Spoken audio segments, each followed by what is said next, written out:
Non-local maintenance. I would dare to say this is remote access. So when we talk about this, we want to make sure that the tools are understood and they're built into security policy. These are the tools we use, and no more using Telnet, folks. I've been saying that for so long. I love Telnet, great tool. Stop using it. It can't be secured. Okay, and then somebody comes and says, well, we use it through a VPN tunnel where we've authorized 2 endpoints and we use MAC address level, and then we encrypt the actual telnet. Well, okay, so really you're not using telnet as telnet, you're using it as a secure way to control a system remotely because it's so old it can't be protected. That would be one of those cases where you're using additional steps to mitigate the risk. Okay, but you got to do that. And I'm afraid a lot of people don't. So I just tell them, don't use Telnet, right? Use a more secure way.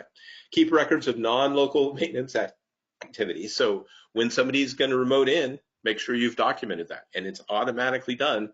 And then you upload that document into your file so that you have your audit file for that month. And here's all the remote access that occurred. Here's what they did. And then end sessions and network connections once remote maintenance is complete. This is a mistake that a lot of people made for many years. Vendor comes and says, I need VPN access so I can update the system. And you say, okay. And you give them 24/7, 365. I would argue you give them 1 hour once a week because that's all they ever really need. If they need 2, well, then they got to ask, and either way you got to monitor it because it's CJIS data, and you got to make sure their CJIS cleared because that system is on the CJIS network, or we wouldn't be talking about it today, right?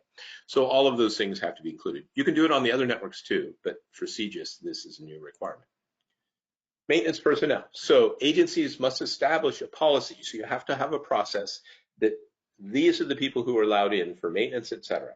Because they have physical access, they could potentially access the data, right? Physical means root. When we look at this and make sure that if they're on the non-escorted list, right, that they've been trained, they understand what they are and are not allowed to do.